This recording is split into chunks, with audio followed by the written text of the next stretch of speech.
Hello and welcome to the Educational Learning Theory overview. So this is going to be very basic stuff to learning theory, constructivism, and Bloom's taxonomy and how it applies to you as the instructor. So when we're looking at this, it's understanding that the learning process overall require various educational theories, and these models help us design more effective instruction models that will help the students grasp the material in a more meaningful way. There are these three key frameworks that we'll look at here, Bloom's taxonomy, constructivism, and adult learning theory, and all three are needed for what we do. Each theory has its own unique perspectives on how the learners will engage with the process, how they'll apply their knowledge. So what we're looking here is a concise overview of these three approaches and what they mean to teaching and learning. So let's get started. Bloom's taxonomy, it was originally developed by Benjamin Bloom back in 1956, and this is what they had. It's a hierarchy classification of cognitive learning objectives.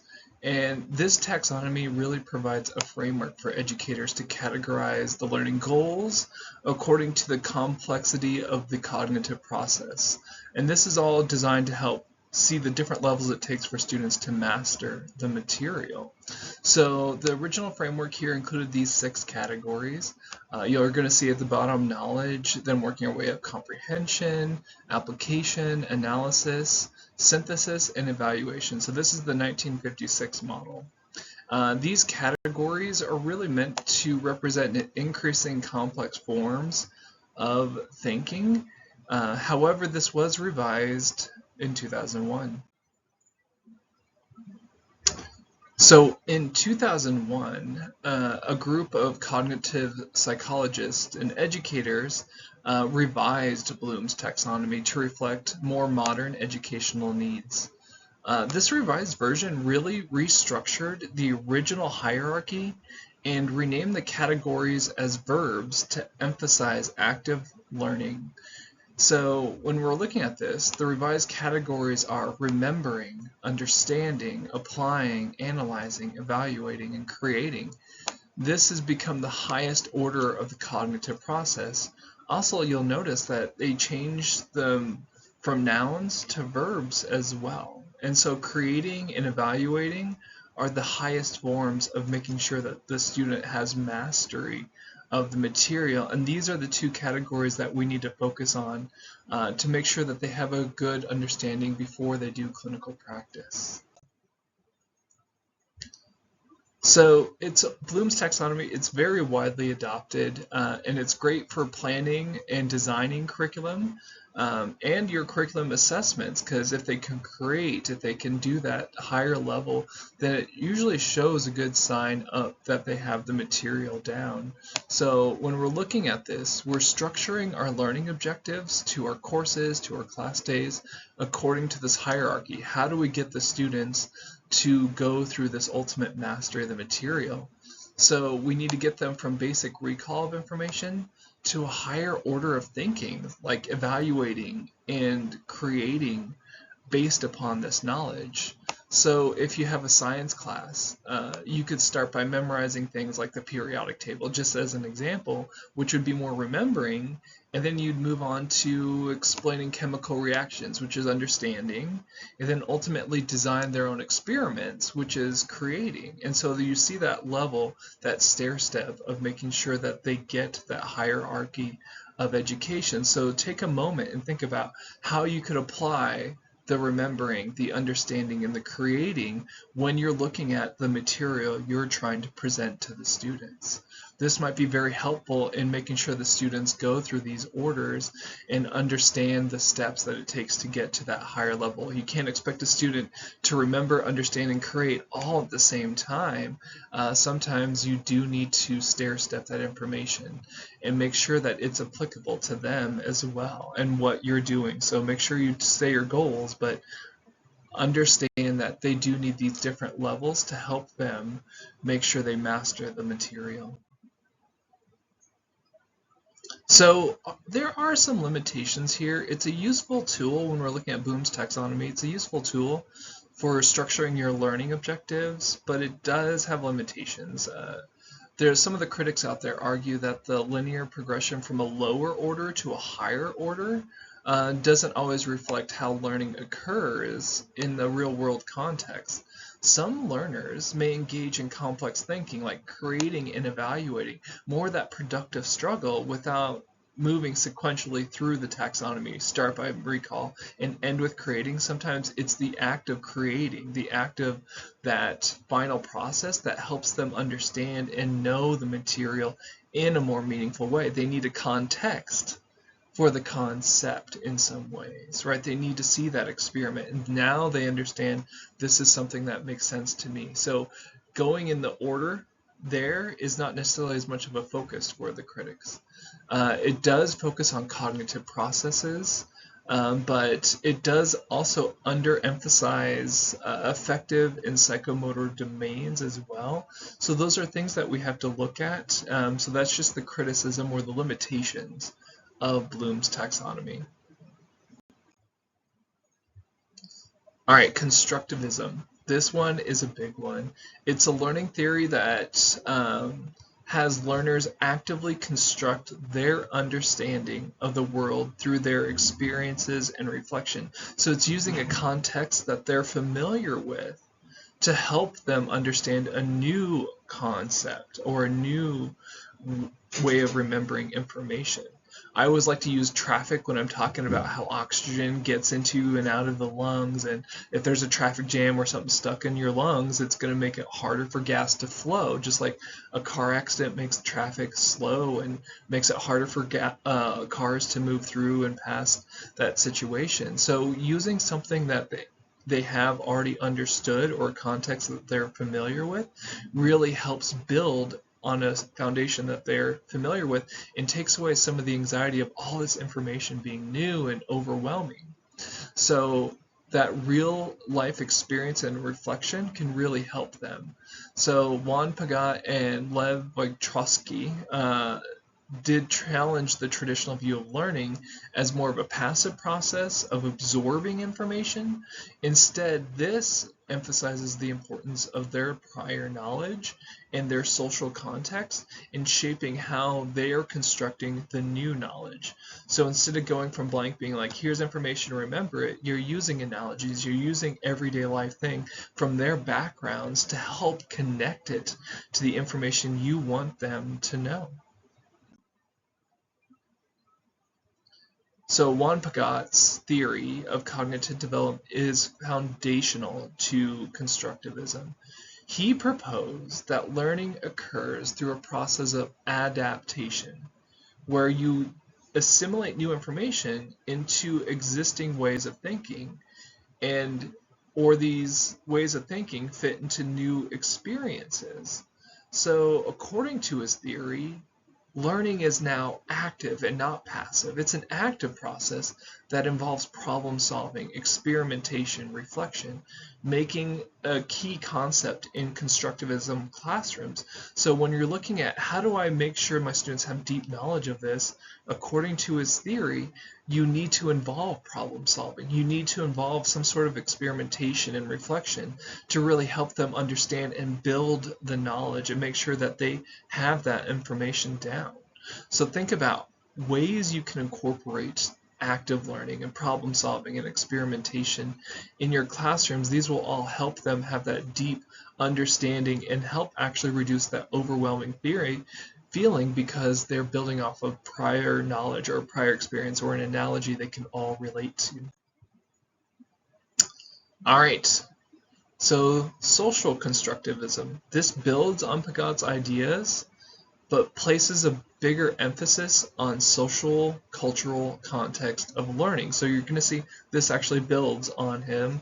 And what we're looking at here, he argued that learning is inherently a social process, that cognitive development is shaped by interactions with more knowledgeable people around you. So Vygotsky's most influential concepts is what we call the zone of proximal development. You're going to see it right there on the screen.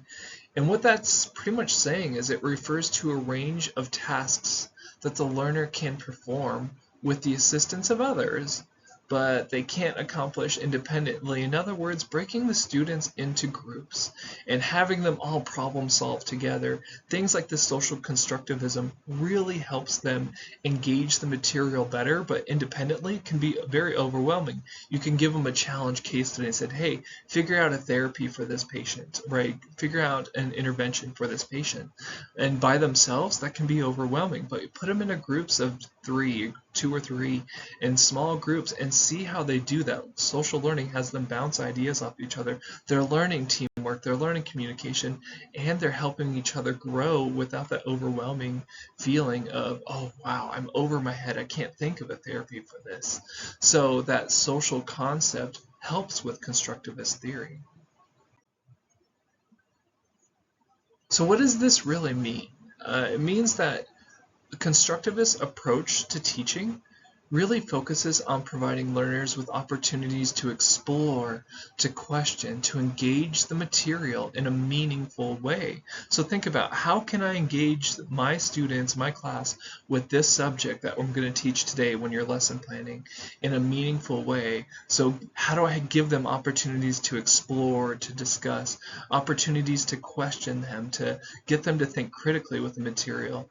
How do they solve a problem with this material where I could break them up into small groups and they all come up with answers, and I ask them, what did your group come up with this, and what do you guys think about this? It's collaborating with these students and doing data, even if it's interpreting data. Hey, here's patient vital signs. I want each table to go and discuss this and tell me how you interpret this data. And even, hey, let's design a way we can see what your conclusions, if they're correct or not. So engaging in that type of learning is more about facilitating discussion, facilitating those opportunities to question, facilitating the exploration of the material more than transmission-based learning. Transmission-based learning is where you're just simply delivering the content. You're up in front of the class and you just read off of a PowerPoint, or you write on the board the whole time. It's you doing most of the speaking.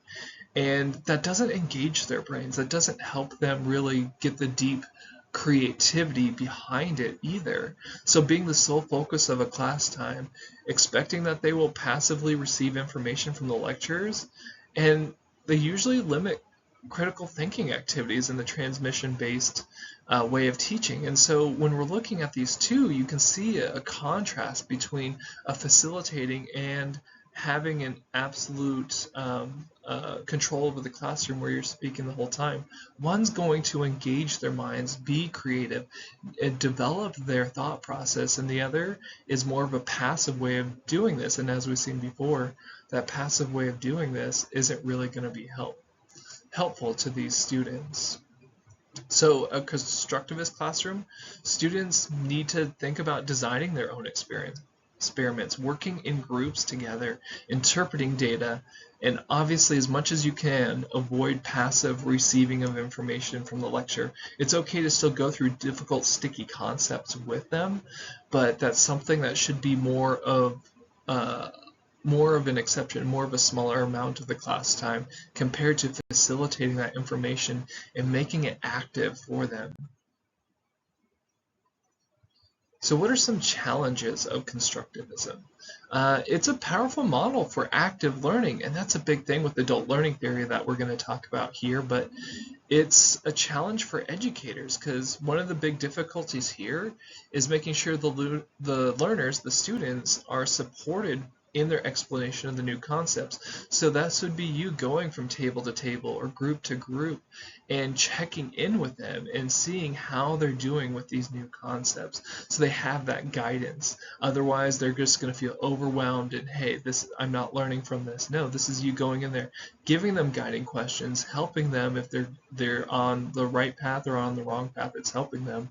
So without that proper scaffolding, students can become very overwhelmed and fail to develop their coherent understanding of the material. It just becomes overwhelming. So how do you help with this constructive active classroom is you need to go and help these different groups discuss and make sure that they're on the right path and give them the help that they need to make sure they're developing the ideas, that they're looking at the right thing.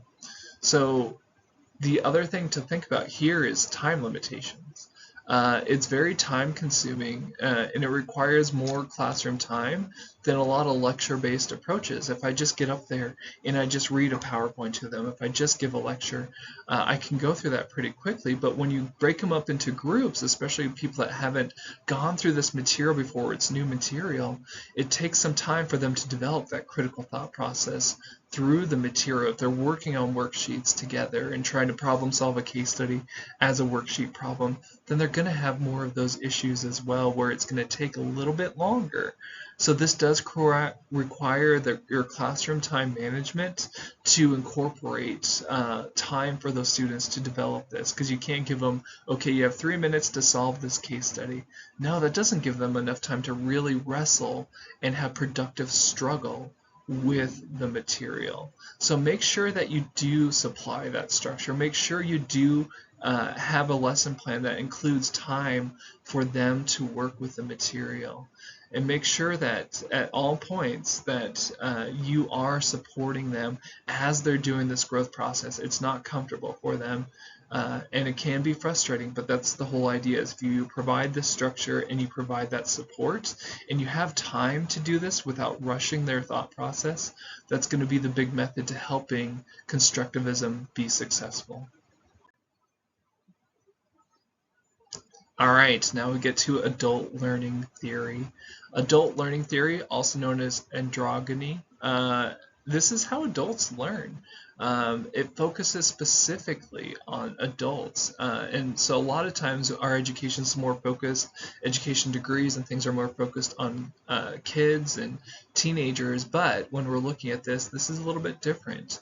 Malcolm Knowles in the 1970s who really popularized this, and these are just some highlights. This is not all of the work that's out there, but there's distinct characteristics that that shows the needs of adult learners compared to kids, and that's what we're going to be looking at here.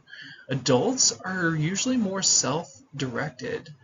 They bring a lot of life experience that you don't see a 12-year-old bring to the table. And sometimes there are smart 12-year-olds, but your adults generally bring more life experience to their learning, and that you can use that in the constructivism, right? Using their backgrounds to help build upon that knowledge for what you're trying to teach them, so that life experience can really help them. These students, the adult learners, are more motivated by practical and problem-centered goals than just by route knowledge and route memorization of material. So getting them to engage with practical problem-centered goals with the material is a really big benefit to how adult learners grasp the information. They gotta have that context for that concept. So think of a case study, or bring a case study, research a case study on whatever it is that you're teaching, and bring that into the classroom. Bring them that, hey, this is the goal of knowing this part of the anatomy. This is your goal of knowing this procedure, and this is where it's used, and this is why it can be helpful to understand that. Having that end in mind, that problem-centered goal, can really be a big benefit for these adult learners, because if they don't know where it's applied, the context for the concept, it's going to be hard for them to really grasp that concept in a meaningful way. So he identified several key assumptions about adult learners that make them different from young learners. Remember, I was saying before, adults are more self-directed and they prefer to take responsibility for their own learning. So you usually rarely have a parent-teacher conference with an adult student.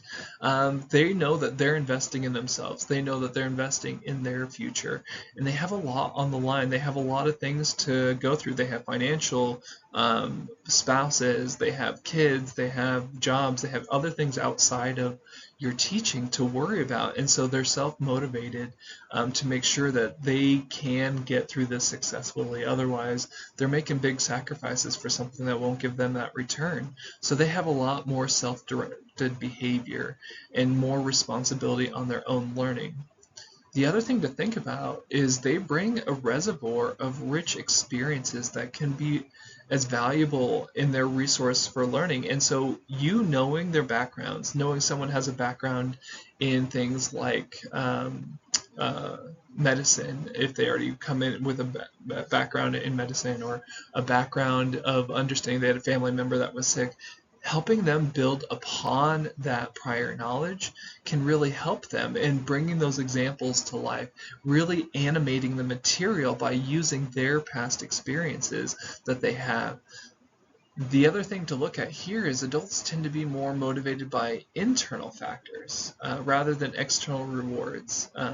So they're more likely to engage in learning that's relative to real life situations that give them that internal motivation to keep going. So make sure that you make your information relevant to real life scenarios. For adult learners, they need that context to help them understand where the concept applies. So there's a lot of implications for the programs that we're doing with adults. For instance, when we're looking at self-directed learning and incorporating the real world context, that's going to be one of the big things that we need to do. Is if we do incorporate a real life context like a case study, we need to give them opportunities to reflect how they would change it, or what they would do differently. What if we throw another curveball? What if this patient was severely autistic? Things like this.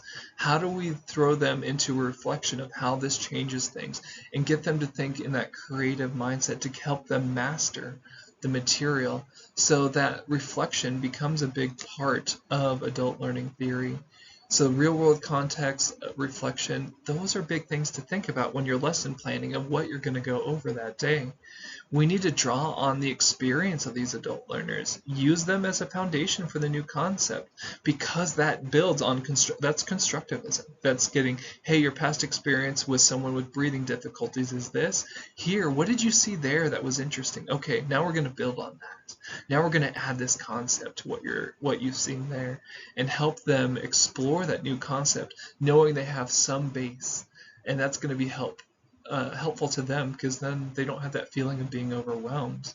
So problem-based learning, case studies, simulations are very, very effective strategies for adult education. I'll repeat that again.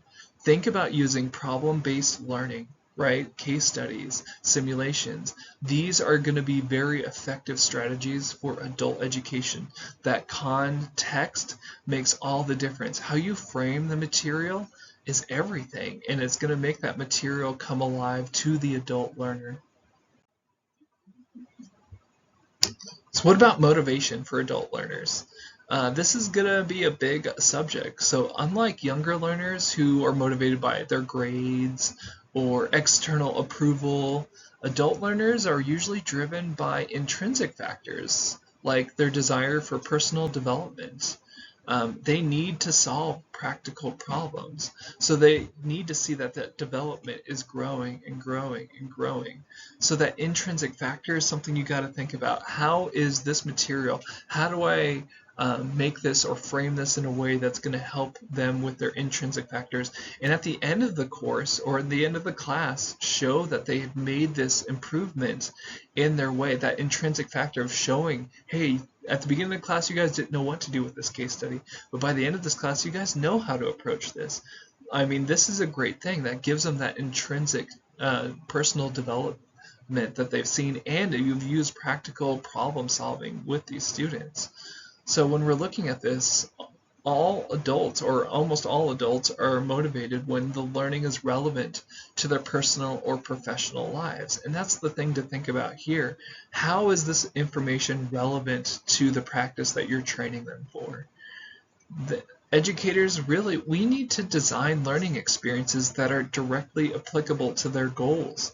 So this comes with the end in mind. This goes back to backward learning theory. I'll maybe have to do a video about that, but think about what is the goal for the student with this material. Students will be able to understand this material so they can do this procedure and critically think and troubleshoot, right? Think about the end in mind. What is the big goal? And then just being open about, hey, we're going through this information today, and by the end of this material today, you should be able to understand this and how it applies to that.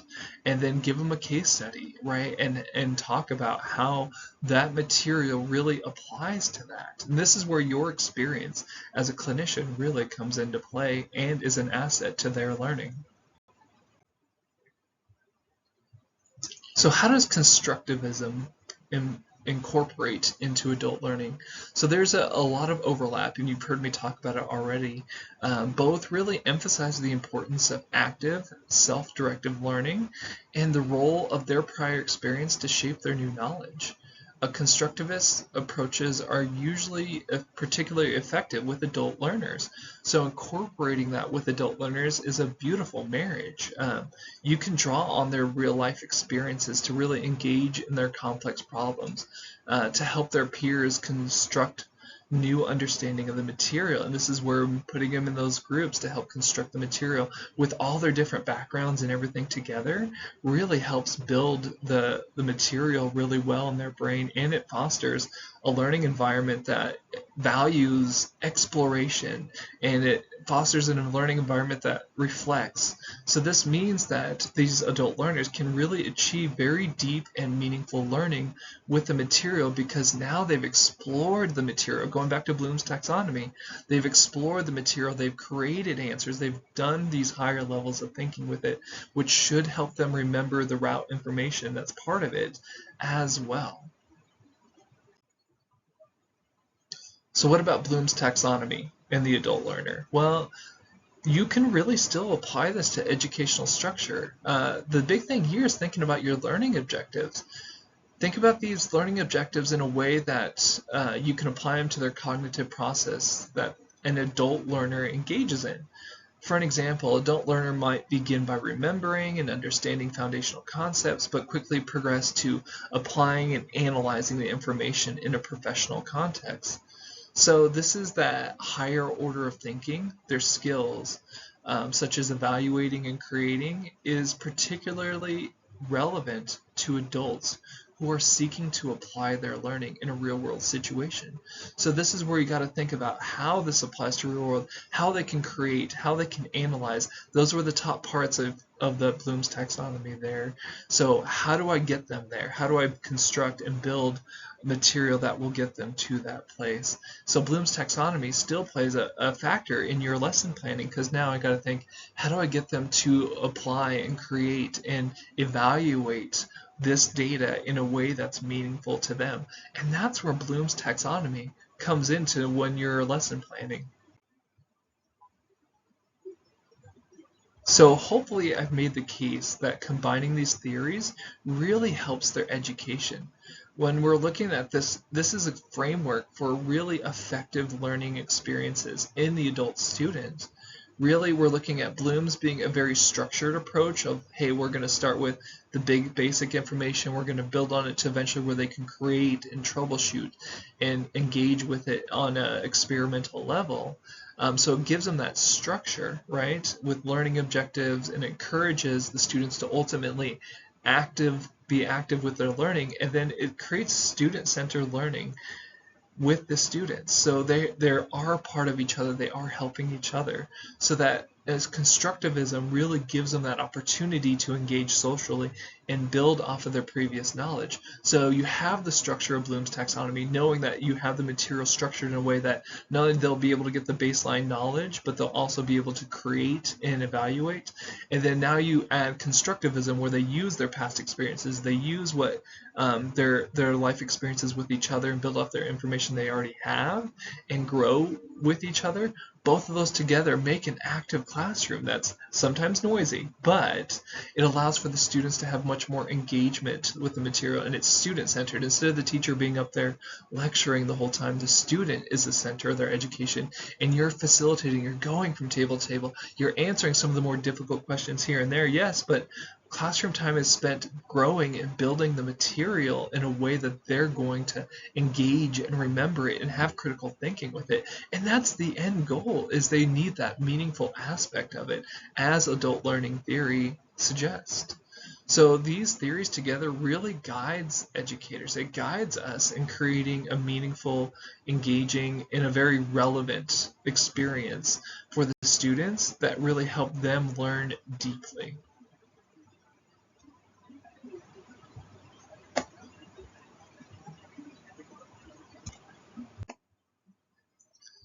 So these are the rest of the references. In summary here, I want you to think about Bloom's taxonomy, constructivism, and adult learning theory. They each provide valuable insights into the learning process. Bloom's taxonomy gives a structured framework for organizing learning objectives.